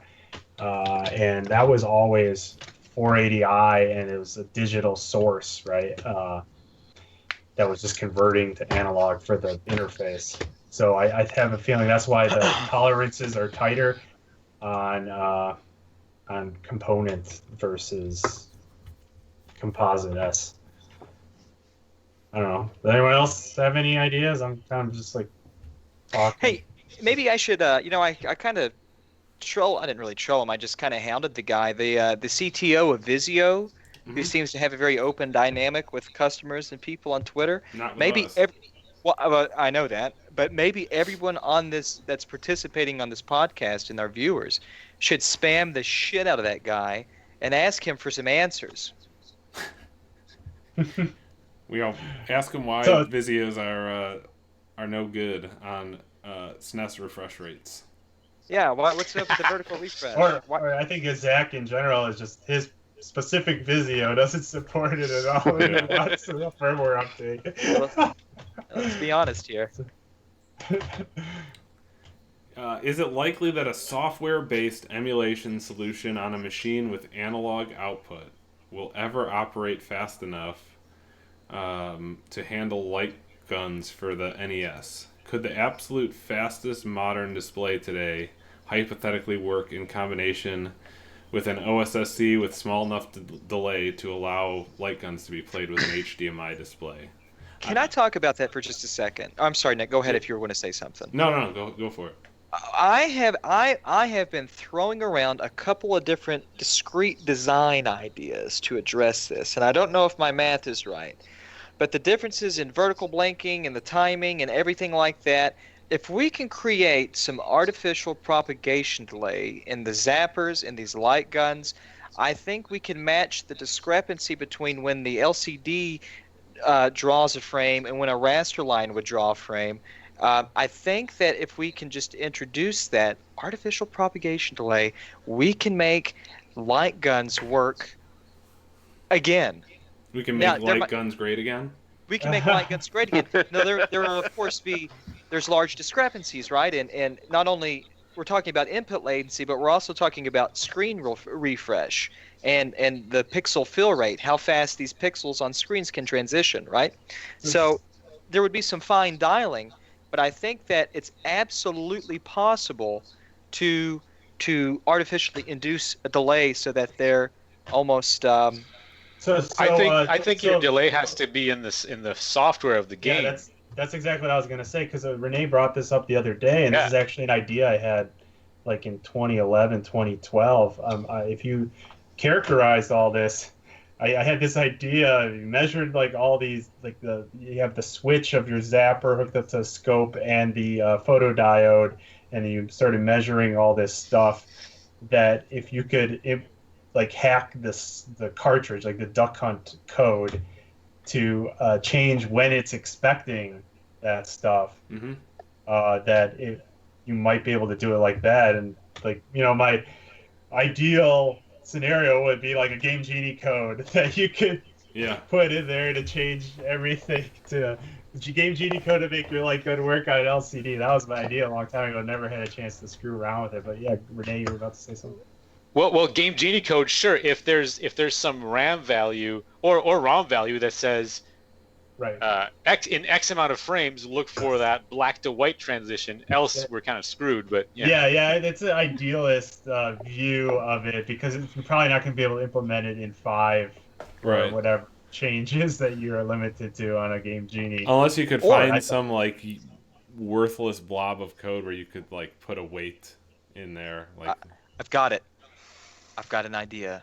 So we could create a parent cartridge. We could use like an MMC3. MMC3 has timers and all sorts of things embedded in, and we could take and we could interface Duck Slut into a cartridge that will run on top of. Yeah, exactly. No, maybe that wouldn't work either. But if we could take if we It took a minute. It took a minute. That was good, man. Bob, how is the Oh, pain sorry. medication treating you? I'm not on any. But That's just that's this a happy Canadian made me laugh. The reason I think about this is because this comes back to a real sort of like a Leo Bodner equivalent for the NES, where you can take the zapper, because all the zapper is a photo transistor, right? That's going to detect light. And you could make a real lag testing piece of hardware with like an MMC3 cartridge that has timers, and you could just tell that you could just write a piece of code that will count X amount of cycles until V-Blake hits, and you can do that in the top, middle, and the very bottom of your screen real estate. And whatever the cycle it is, whatever it comes off on, it'll report, and it'll say 13 milliseconds, 8 milliseconds, et cetera, et cetera, et cetera. So maybe I'm mixing some things up in my mind. I'm very special. I think it's very possible if you write a piece of software that runs on, any, I'm sure it could work. Yeah, Yeah, but- people out there, go do it. So can I propose And- something to you and- guys? And the only thing we haven't really talked about is because the photo transistor in the light gun detects a. Oh, okay. I don't know. Sorry. Go ahead. Whoever was talking. It was Yeah, Bob. can I I interrupted Bob. No, it's totally okay. Yours was more important. I do have a proposal for you guys, though. I would like to say before the end of 2018, because we're all really busy, I think that we should put together a YouTube video that explains exactly how light guns work for real. Because I am the first to admit that I am not smart enough to understand the full concept of all this, but I can tell you right now that 3 or 4 of the videos that are out there on YouTube that have a gazillion hits are not even remotely close to accurate in how they actually work, or about the facts on conversions, other CRTs. So how about we, before the end of next year, at the very least, put together a video that explains exactly how light guns work, and we show examples and actually demonstrate things that some of these people word vomit into the camera. You guys down? I'm not think really I'm- interested in I that, think Bob. I'm gonna be on vacation that. Aw. Yeah, I've got to reorganize my dildo drawers. I don't, I just. Well, I don't. I'll work on the video, and then I'll just bother all you guys for help. So Yeah, Bob, just do your normal shtick. Right. And then if That it's not seems like- working, I'll send to Zach to fix for me before I get it into the video. you And, can't go fuck yourself so hard. So Bob, if you can find us a commented disassembly for Duck the Cunt, then we can start looking at helping you. Gotcha. Yeah, All right. it might- I'll lay the it might- groundwork. It might be just as easy as modifying a delay loop in Duck Hunt. So if you want to block out X amount of cycles, set up an Yeah. index loop and decrement it. Just play with the Well, decrement value of how much As you want nice to as it would be to actually solve the problem, what I would really want to do, and maybe I'll see if I could sucker the My Life in Gaming guys into making it look pretty. But what I would really like to do is have a video that the first half shows in very basic layman's terms, like, why you can't do it, which a lot of people have gotten right so far. But then immediately after, in the same video, I want to show actual, real technical information as to why, which I don't think anybody's actually gotten that. So, Yeah, because it takes time. yeah, well, that's why I said 2018. I'm not. I'm being realistic about this. Just to make sure I understand clearly, you're saying that there is no content on YouTube that explains actually how a light gun works? No, there is nothing that is definitive start to finish that covers things like Zapper and Sega Light Phaser all the way through the gun cons. Do you think we lost a bunch of people when I said photo transistor? He's I'm not being mean, I'm just talking saying. about like explaining that in more detail, like Yeah. phototransistor and like what Yeah. it's doing, and then Okay. being able to the software reads this and I can't believe nobody's done that, but okay. Yeah, that and the reason why it doesn't work on an LCD needs proper explaining too. Yeah. if you have scope plots of a CRT and an LCD, I think that would be Yeah. good of the switch and the photo transistor scope plots. Yep. So Zach, we may have lost some people when you said phototransistor, but I caught them right back when I said the cunt, so it's fine. Good. There you Good. go. Can I ask a question? Can I skip the line and get a question in? Or do I don't have know, to wait Bob. till- Is No, we didn't enable super chat, Bob. I don't know, Bob. Ah. Is this the pain medication talking, or is this Bobby? No, I'm really not on any. I'm only on anti-inflammatories. They told me to take the pain medicine as needed, but I haven't really been in that much pain as long as I'm vertical or horizontal. So, Well, Have you been mixing with alcohol? that's what all the girls say. I mean, look, that clearly is a recipe, not a warning. Yeah. So, my dad actually said that. It was one of those like, my father always said. But yeah. All right. Anyway, What's your question, Bob? A lot of people after I posted the RGB TV mod video asked why, or first of all, can you pump a 480p signal through that? And then if not, why? What differentiates between 480i and 480p on a tube? I thought it just accepted whatever you throw at it. Well, the speed that the gun can move, right? The windings would have to be totally overhauled. The not gun's so got to much- draw at a certain speed, and if you're throwing it and telling it to draw twice as fast. Right. So that is kind of what I thought, but so it's basically just that the actual tube itself on pretty much all 480p and up compatible tubes, including VGA monitors and everything else, the tube itself is wound differently, correct? That's exactly it. Well, Okay. for the most part. Yeah, I'm sure there's going to be some manufacturing run at some point when 480i tubes kicked over where there was a crossover or something. I'm just, I'm talking in the general majority of tubes that you find. It is actually just the way it's wound, and that's why you can't just send a 480p signal to it. It's the wound, and then it's also how much detail it can resolve on the mask or whatever. Right. On your grill, Yeah. whether it be shadow All right. mask or aperture. It's but for the most part, it's winding. It's a winding thing. Yeah. Yeah, you need that first before you can even get that detail. Okay, thank you for clarifying, because I didn't want to answer anybody until I knew I had the right answer, because I wasn't you're welcome, confident Bob. in that. So, I'm glad to be How- here. thank you, gentlemen. How dare you be diligent in your research? All right, we got a question from a while ago. I bought an Audio Authority 9A62 that transcodes component to RGB. It came with a 12-volt center negative power adapter that tested as 15 volts with probes. I'm trying to get it to run off a 12-volt center positive power adapter that tested with 12 volts. And he basically used a polarity inverter to get that part right. But whenever he swaps power supplies, the thing powers on normally, outputs a reasonable sync signal to be picked up by the G-SCART switch, but the picture is black except for noise. When he swaps the adapters back, it works fine, so he hasn't blown the Audio Authority device. So why wouldn't that polarity inverter work in this case? I think my first thought might be more basic than that, is that this secondary supply, sure you've measured it with probes, but have you measured it under load? Yeah. Because if it's under load, if it's not operating at high enough voltage, then whatever downstream regulators, it might not be meeting the dropout requirement. Or if there's just tons of noise on there, logic or whatever's inside might not be operating properly either. So I would still be suspect of this supply. That's my first thing I would look at. Yeah. I would not be started at all when I measure the output of a DC supply unloaded that is 20-30% higher than what it's rated if it's unloaded. Right? Especially if it's just like a transformer to a rectifier to a capacitor. 12 volt will easily measure 14-15 volts until you load it. Sure. Genesis does. What Nintendo don't. Right.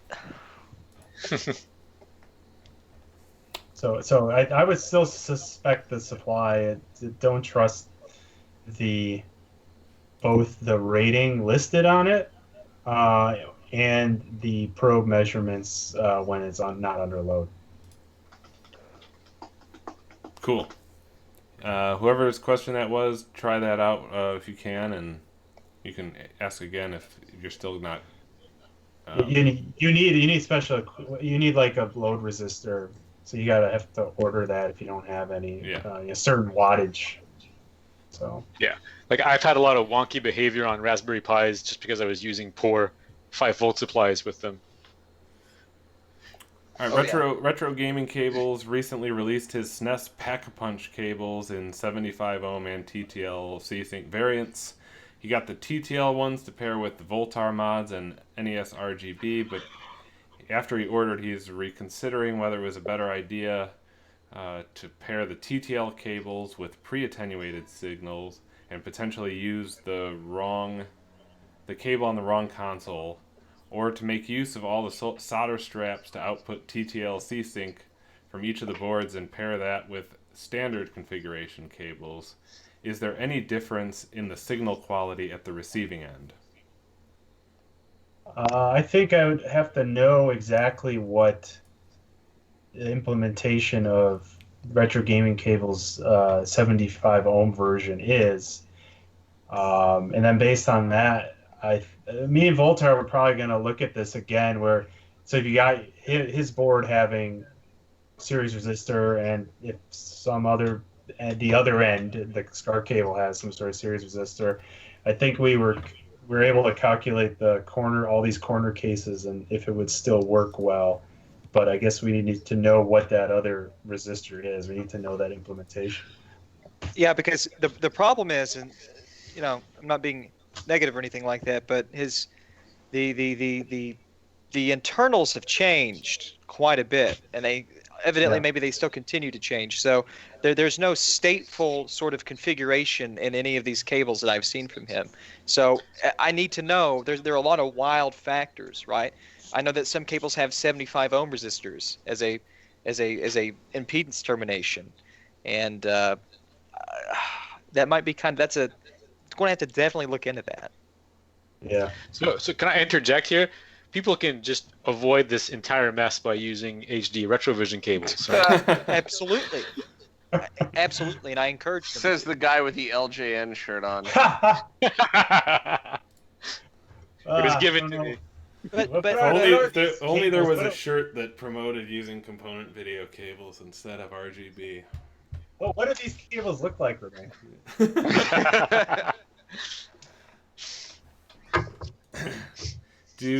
Do y'all know of any way to correct the pixel clock issues when using any of the cheap VGA to HDMI boxes with the Dreamcast?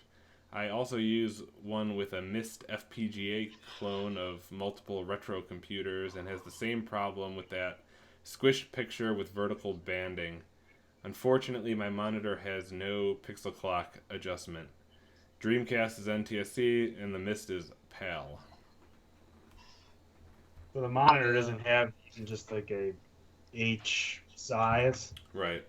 That's really the end goal, right? Yeah, to get it not to be squished. Well, there's also the noise thing there too, sounds like. The noise is probably a result of... vertical banding. Yeah, that's probably a result of... Oh, never mind. Let me get into it. It's a 3-hour conversation. We talk about it all the time. But yeah, I mean, if the end goal is to do like a resize in the horizontal direction, I think the first thing you should try to do is just accomplish that, because the underlying problem is harder to solve, because you have the Dreamcast generating video at a different rate than what is assumed by a 640 by 480 VGA. And changing that is very difficult unless you can override something either on how it spits out the VGA signal or how the thing that gets the VGA signal interprets it. I don't know of a good way to do that.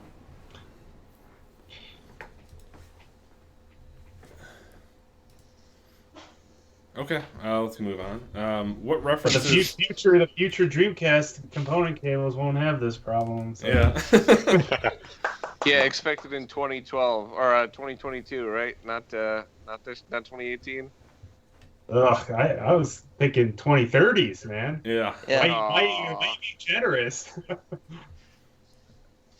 What references would you guys recommend for getting started with emulation and how to create an emulator from scratch?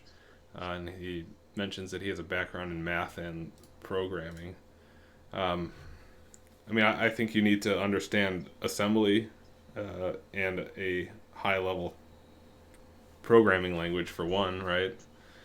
I mean, there are tools out there that I found very useful. What was the SNES tool that I? No cache. Yeah, no cache SNES that kind of lets you break down the assembly of a game and just debug. You can walk through, but I think at the end of the day, you have to, if you're going to write an emulator, you need to understand how the CPU responds to different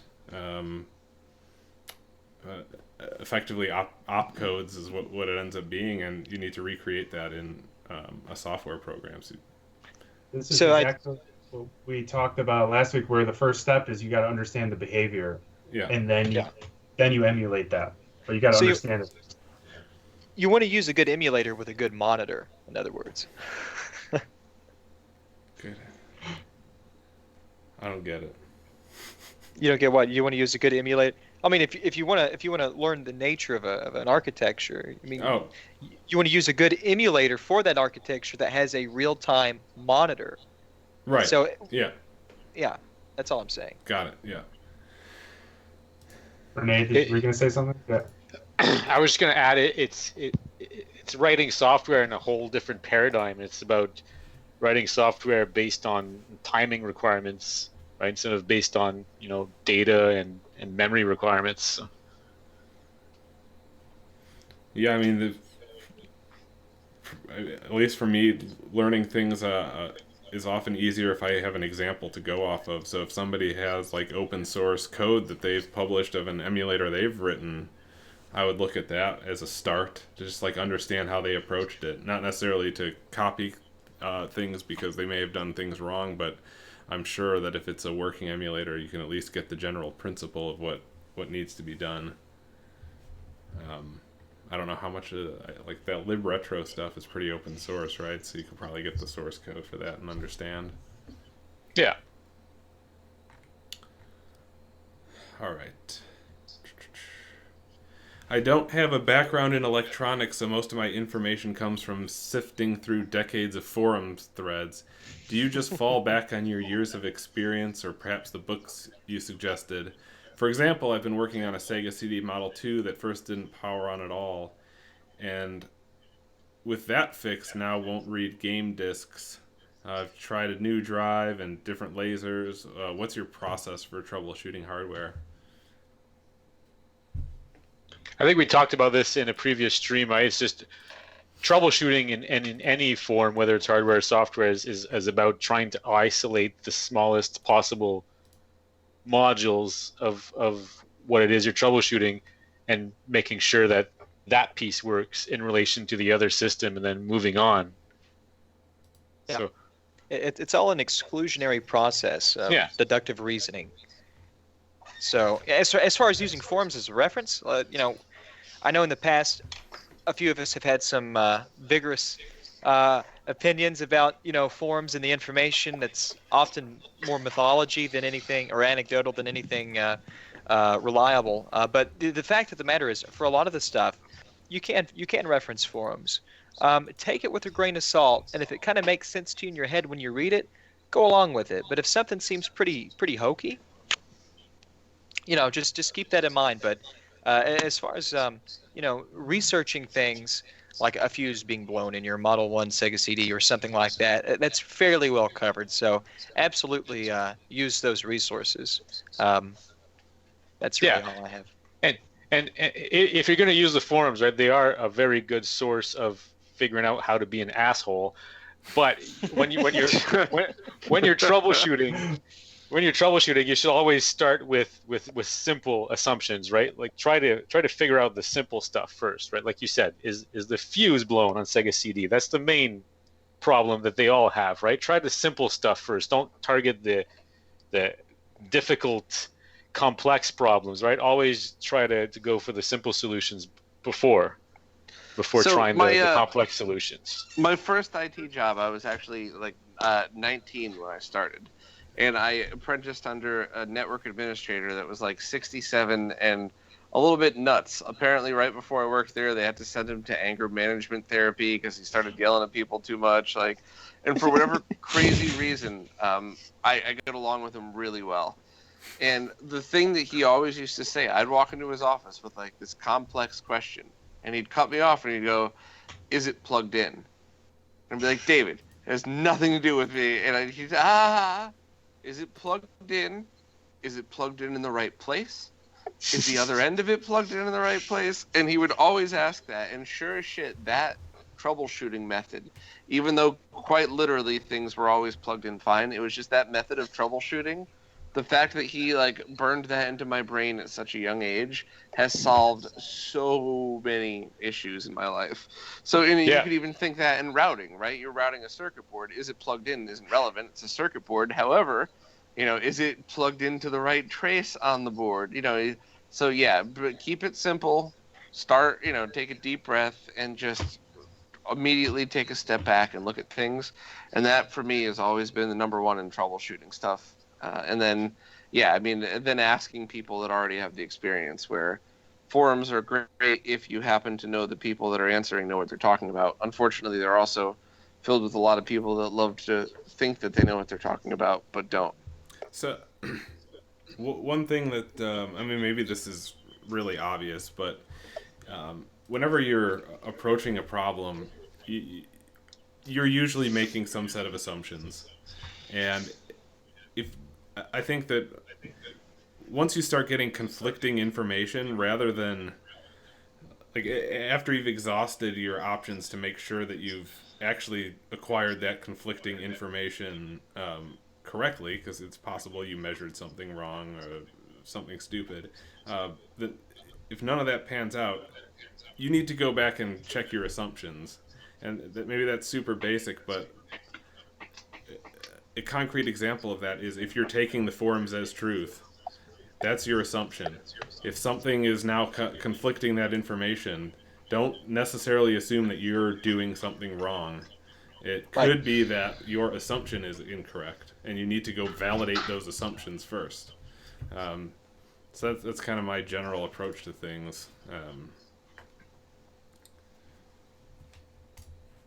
Just look at the mistake I made with the Genesis 3 not outputting RGB. I wish my picture was up with me making air quotes.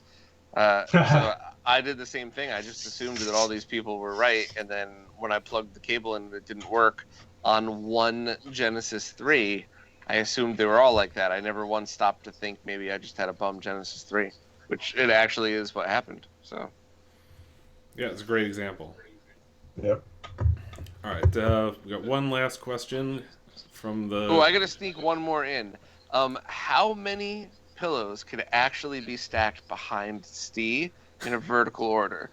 Is it only 4, or can we get to 7 without it toppling? It depends on the properties of the pillow, I think. Find out on the next time. Could you please... Next pillow time? Next pillow channel? Yeah. It's too much pillow talk for me, boys. You're going to mail me some of those. Maybe next time I'll prop my back up a little more. Yeah. Could you please help me Nick. find a reliable boost converter? Input is a standard USB power supply. Working on a USB charging solution for Nintendo portables that use 5.2 volts. I've seen USB cables that go directly to an NDSL, for example, but I've measured those, and those provide only 5 volts, not 5.2. Discuss the... Go ahead. Sorry, USB spec'd to go all the way up to 5.25, if I'm pretty sure. So there are some supplies out there that will provide that.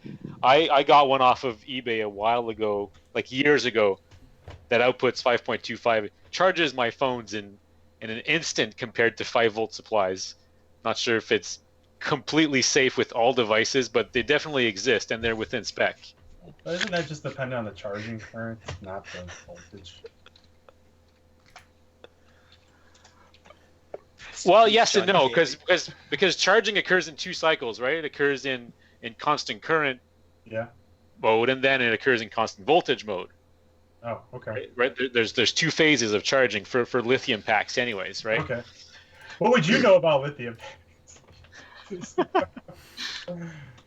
Okay, cool. Nah, I didn't know that. So. Oops.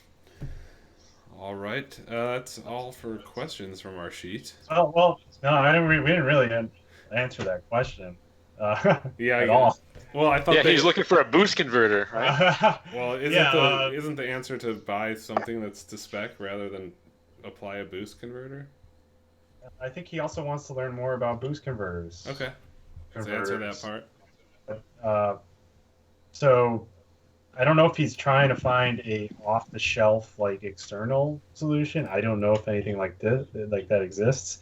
If you're doing something circuit-wise, making switching supplies is very difficult. Yes, it is. To do correctly. So, I mean, if you want to start learning about that stuff, TI has chips that are easier to use. They're called simple switchers, but they still have caveats. I think this is one thing where LT Spice comes in really handy because LT makes a lot of really good switching regulators and stuff, and they have nice test fixtures for every product they make, and you could download the schematic and load it up and hit run and look at how stuff works. And then also with the buck converters, same dealio. Those you might be able to find an off-the-shelf thing. It's hard. It's basically what I wanted to point out is this is not really something you can be like, hey, this is what you should use. Thing. I don't know. Just wanted to. So not an easy question to answer. And, yeah, I don't know what else to say. See, I was pulling out all of my 5-volt USB chargers, and actually the one I have from LG, which came with an LG G3 telephone, if I remember correctly, actually says that it outputs 5.1 volts. Yeah. All the other ones say 5.0, but I know I have a 5.25 one somewhere. And that's within spec because USB says plus or minus 5%. So. Well, it also there's another spec for just charging. It's called a dedicated charging port, where the spec is even wider. It goes down to 4.2 something. It can still in spec. It has to go down to 4.2 because that's kind of the maximum safe voltage for one lithium cell. So. Yeah. So there's all the standards are free for USB, so you can look up this stuff. So has anyone been paying attention to the chat? I have not really looked at it. Has anyone been saying I've been anything? engaging here. Yeah. So anything Yeah, I have too. I think next time we should implement a drinking game where every time Yoshi talks about college, we should all do a shot, and we will be wasted by the end of it. Dude, I'll have alcohol poisoning in 10 seconds. We got to work the next day. What the hell is this, man? Come to my funeral, boys. I usually only dedicate one large beer. I'm gonna have to buy a lot of beer. Yep. I don't even drink. Shame on you. Have a Coke Zero. Yeah, I'll drink some Sprite. Bring some Mexican Sprite. Ooh. Ha. I'll drink that all night, boys. Well, if there hasn't Well, I been, think this was a good one. Yeah. Sorry I wasn't on video this time. I was definitely 100% here the whole time, though. What were you doing? Yeah. As little as possible. I picture the Simpsons episode where Homer's on the jury and he's got the glasses with the eyes are open and he's sleeping. Cinco FaceTime party snoozing. Yes. All right, I guess we'll call it for tonight, and be back in probably 2 weeks, maybe 3 weeks. We'll see. Yes, definitely. As always, please like and subscribe. Like the fact that Voultar has more subscribers than the Roundtable is just eating away at my soul. Well, he has the click farm that he hired in India. That's true. I haven't gone on Fiverr yet and spent $20 to get fake subs. We'll work on that. So yeah, like, subscribe. We probably do this every 2 weeks or 3 weeks or whatever it is. And if you have questions you want to ask that you would like us to answer next time, leave them in the comments below this video after it uploads in, I don't know, usually takes 15-20 minutes, and then it'll be on there. And after you stop pretending to listen to Nick, head over to Retro RGB and Voultar Mod Shop YouTube channels, and be sure to subscribe and like every video we've made. I'm such a dick. And if you guys want to be made aware of this, when you subscribe, you got to click the little bell icon next to it. I do actually consider myself a nerd, and I didn't know that until Nick told me. So yes, I didn't know click that. the little bell next to it; it'll notify you. As soon as Are we you go a live. professional nerd, Bob? Yeah. I was waiting for one of you fuckers to say that. Bob, did you click the fucking thing? I did click the bell, and I know I did because when Nick screwed up and started the stream early before, I got 2 notifications. Bob, Jesus. No, wait a minute. I forgive my ignorance. What the hell are you talking about? So when you subscribe to somebody on YouTube, all you're really doing is dropping them into your subscription bucket on the left. But if you want to be notified when they post a new video or go live, there's a little bell icon next to the subscription button that you have to click as well. So that would tell you, like, hey, Retro Roundtable has just launched their live stream. You get an email about it. That is so ass backwards and convoluted. I didn't know that. I get what they're going for, because if you're just subscribed to like 100 people, you'd be getting emails constantly. So you can just change the bell for the people that you actually want to get an email for, and other people you'll just get it in your regular YouTube feed. Okay, well I didn't know that. So yeah, click on my balls. I mean my bells. Yeah, Yeah, see, Nick figured it out. Figured sure it out. did. No, he played. Nick has played the fucking game. You professional bastard, you. All right, guys. Well, this was good. Yeah, was good fun. time. Right Good on. roundup. Yeah, we'll talk to you guys soon. See ya. Later, guys.